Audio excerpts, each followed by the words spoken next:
As the second wave of coronavirus infections grips Europe, the pandemic is stretching healthcare systems to breaking point. Ukraine's underfunded hospitals are struggling to keep up with a surge in patient numbers. Amid the spike, frontline medical workers are among those suffering most. I knew that I'd get sick eventually. When I got the news that I was infected, it was such a blow. I cried.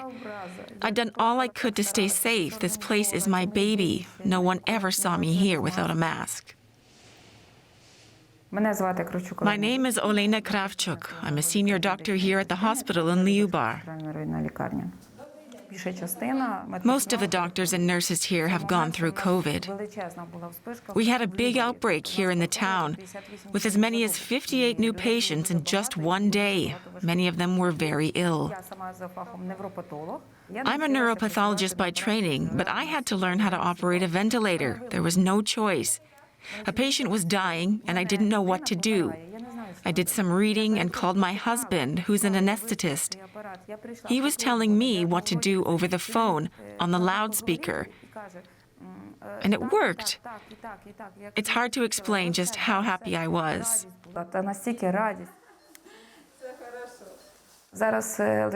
One of my father's friends is in our intensive care unit right now.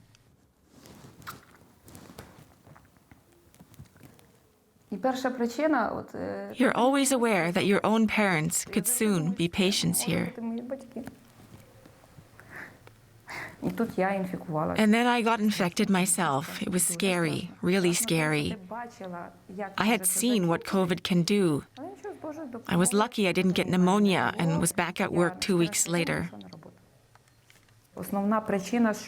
Our main problem is that people come in too late, many with very serious pneumonia. Some tell you they don't have money. Others don't believe COVID even exists. They say it's just the flu. This most definitely isn't the flu. The most precious thing right now is oxygen. You can see the patients' hands stretching out for the masks. You can see how desperately they need it. You see how they come to life once they get it, even trying to turn the dial up on their own.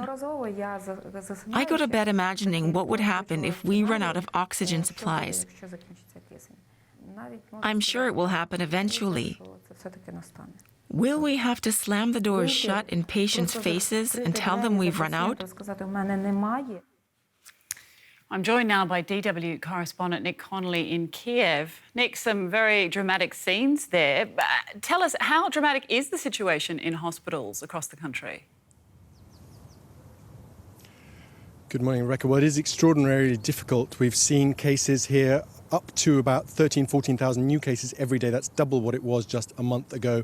And that hospital, even though maybe the conditions there could look basic to someone who's more used to hospital settings in Western Europe or North America, that is a pretty good, pretty well-resourced hospital by the standards of provincial Ukraine.